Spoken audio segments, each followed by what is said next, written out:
amal mana yang paling baik, yang disembunyikan atau yang diumumkan? Mana yang baik? Iya, ini ikhlas nih dulunya. Mana amal yang paling baik, yang disembunyikan atau yang diumumkan? Ya tergantung bentuk amalnya.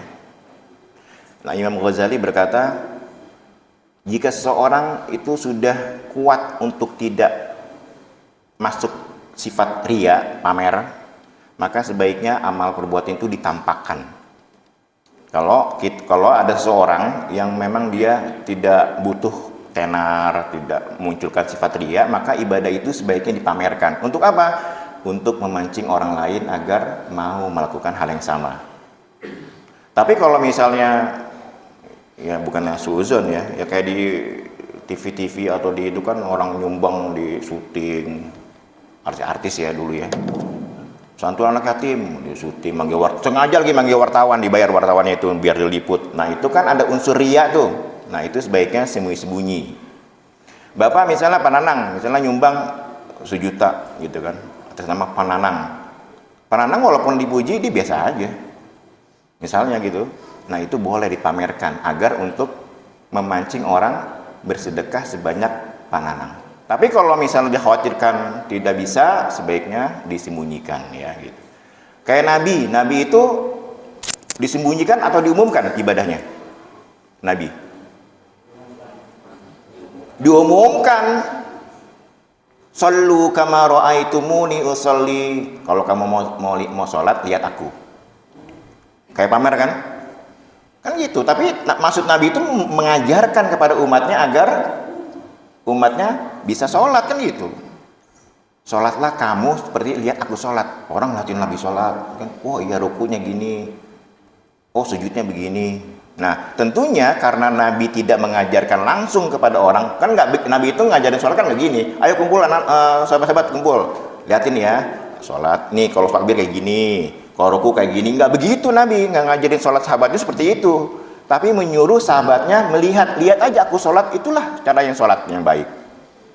Makanya setiap sahabat itu meriwayatkan beda-beda. Kan ada orang yang nanya, Ustadz ini gimana sih hadis? Ada yang bilang ini, ada yang bilang ini. Ini berarti kontradiksi nih. Apa namanya? Enggak konsisten gitu kan? Misalnya kan? Ya memang karena setiap sahabat itu melihat Nabi sholat itu beda-beda cara pandangnya. Ada yang sholat, ada yang lihat Nabi sholat pas di depan Nabi. Ada yang pas di samping Nabi, ada yang di belakang Nabi, ada yang dari jauh melihatnya. Tentu orang yang dari jauh melihatnya itu beda dengan orang yang dekat dengan Nabi. Kadang Nabi bacanya ini, kok enggak, saya waktu itu Nabi bacanya ini gitu. Memang benar gitu ya, karena Nabi melakukan semuanya. Sujud dari i'tidal, mau sujud, ada yang kadang-kadang Nabi sujudnya tangan duluan, kadang-kadang lutut duluan gitu.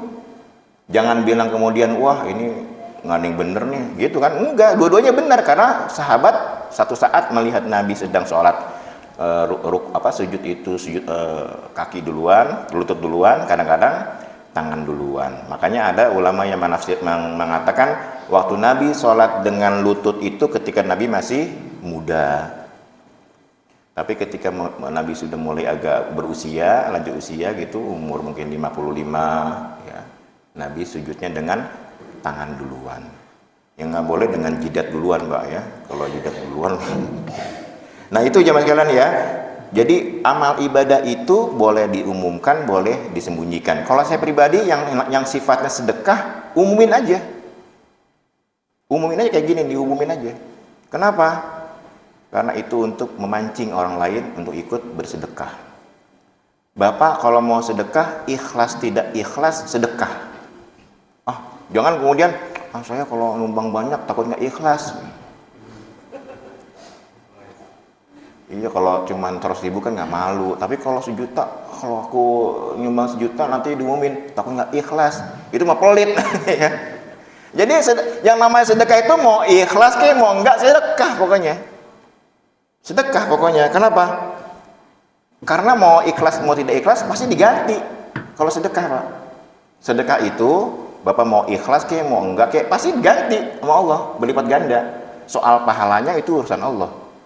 Tapi kalau barang siapa yang nyumbang 1 rupiah diganti 10, sampai dengan 700 kali lipat. Itu mah mau ikhlas mau enggak. Makanya kalau Bapak lihat orang non-Islam, ya orang non-Islam itu bantu di mana-mana gitu, hartanya makin banyak. Ya memang itu hukum alam, memang sunnatullah. Jadi kalau jadi hukum alam, hukum Allah itu yang nyumbang satu dibayar 10 sampai dengan 700 itu bukan hanya untuk umat Islam. Orang non-Islam pun begitu. Makanya orang non-Islam kaya karena sering nyumbang. Nyumbangnya ke orang Islam lagi. Nyumbangnya ke orang Islam.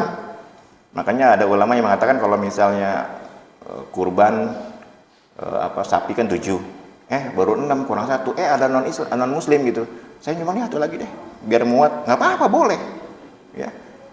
Soal pahalanya ya pasti nggak diterima gitu kan oleh Allah, tapi nggak apa-apa ya, karena itulah nyumbang itu ganjaran ya, balasan nyumbang itu bukan hanya untuk orang Islam. Keutamaan orang Islam itu kalau kita nyumbang, selain kita mendapatkan ganjaran di dunia juga mendapatkan ganjaran di akhirat. Ya.